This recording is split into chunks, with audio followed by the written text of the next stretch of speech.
Heroes of Spain allow us to interview some real legends, and tonight or this morning, depending on what time zone we're in, I get to talk with Rene Barbier.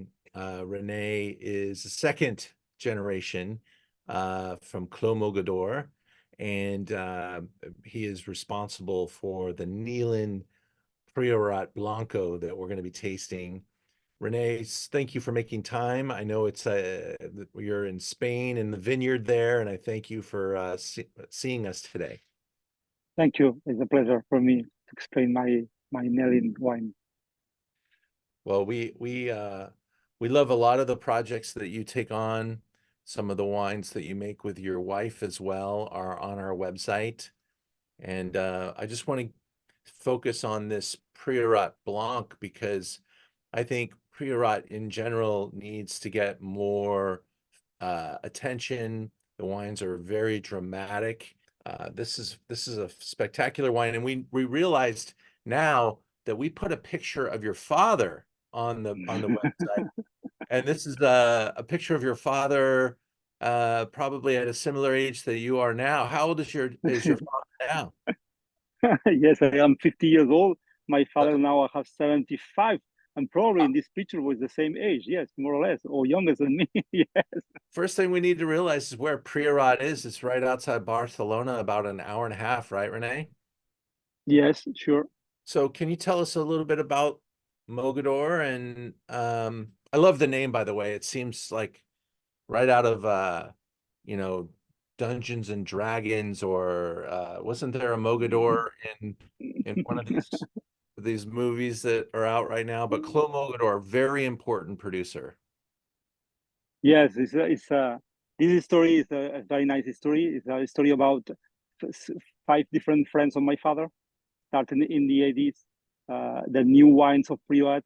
This idea in that moment was very simple. We try to make the best we can do in the one vineyard, only one vineyard. In that time in Spain was unusual.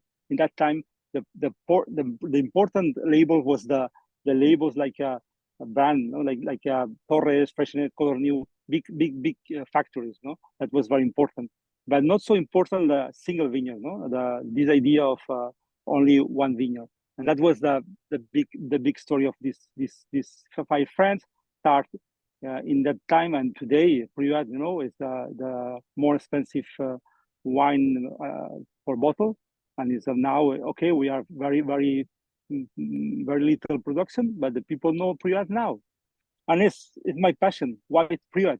I think we have a very different whites in the south of Spain, in the south of Europe. No, everybody know the Riesling from the north, the Chardonnay from the Burgundy, but we have incredible white. That's amazing. Now, one of the definitive pieces of the puzzle for what makes Priorat such a special spot is this really unique soil composition. Do I pronounce it Licorata?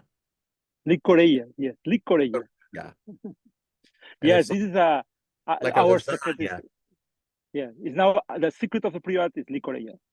You can't look at this spot here and not think you're not going to get a boring wine from a vineyard with this type of layout. Look at this. It's like a, what it is, like 3-5 diamond type of ski course here with all the obstacles and the amazing old vine material, the stone, the slope, the terraces here. When was this vineyard planted, Rene?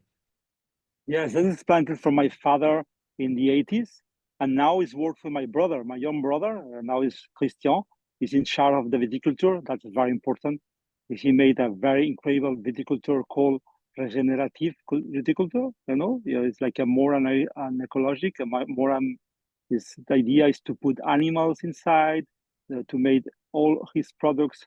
Also plant more and more trees, other agriculture, not only vineyard. We have honey, we have almond trees, olive trees, nut trees, and that's and also the cover grass. That's very important also for us. You see in the picture, this all viticulture is very important. No, the place, yes, the place is magic. but the viticulture is very strong, very difficult. But my brother made a really good job, and together now we are in charge of the Mogador. It is my father planted, my father started, and now the second generation, my brother in the vineyard and me in the winery. We made Mogador in that time today. This wine, kind of a balance, you say, between the feminine and masculine side. Um, and, touching about maybe the handling of the wine versus the vineyard, the masculinity of the vineyard and the site. Is that what we're discussing? Yes, the Garnacha is a grape more famous in our place. Garnacha red and Garnacha white, both. But Garnacha is also very delicate. And only Garnacha is quite difficult, no, to make only one grape. This because very alcoholic and very delicate. It's also very nice, very beautiful. But I think the perfect binom in red is Garnacha Carignana, and in white is Garnacha Macabeo. And the Carignana and Macabeo is more or less the same idea in different colors, but it's the grapes more reductive, the grapes more capacity to aging is really easy to make a wine Garnacha Macabeo together, and if you want to make only Garnacha or only Macabeo. And our culture, we are Mediterranean culture, it's very normal to make a coupage. No, we are not like a Germany or no in the north. Always is one grape, one grape. But in the south, it's quite chaotic. No, Portugal sometimes it's 30 different grapes, different type of grapes. No? And is Garnacha Blanca, are you doing, especially in this 2020 wine that we're tasting, are you doing Mm-hmm. some skin contact? Is that during cold soak? Are you doing a cold Yes, soak?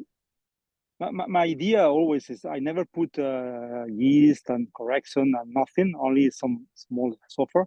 But for white, for has more yeast, and I like also to this technique, I made some part with fermentation with the skin, a special the starter. The starter, I use all the skins and I made the grapes, white grapes with the skins. And after a week or 10 days, when the fermentation is really, really strong, I take that and I put this in the rest. Now, why I told it's like a 10% skin contact, my wine.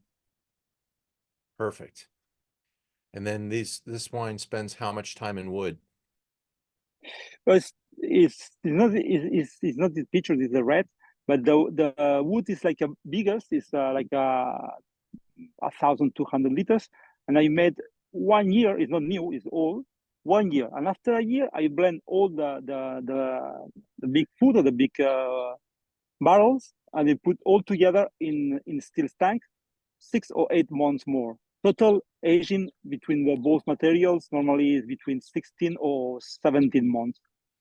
So when we taste this wine, what are you trying to communicate? I love the texture of this white, no, white from the south in general, and the Priot, this concentration, this texture. If you want balance, probably Priot is not the best place in the world. But if you want character, Priot is one of the good places in the world, no, and that's sure.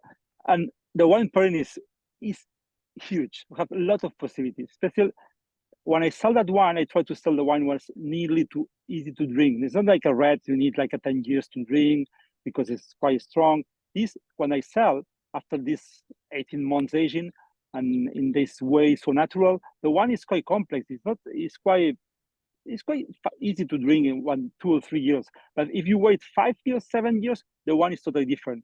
And the pairing is different if it's very old, not like a more than 10 years. You tend to drink like I don't know, a blue cheese, no? Or when it's quite in the medium moment, have a lot of possibility, no? If you want a bacalao, very typical for us, it's possible. But if you want also the contrast, it's like a lamb, very fat, and you can tomate it. And sure, mushrooms, eggs, vegetables, impossible vegetables like asparagus is impossible with the red or artichoke. Yeah, many dishes very complicated for the red. If Nelly, I try it and it's possible. No, that's why it's so exciting. I think you can make all menu with Nelly in the different Nelly different aging. When it's young is one thing, when it's 5 years one another thing. And when it's 10 years, is another thing. Thank you you. so much. Have a good day. Bye-bye. Goodbye. Thank you. Bye.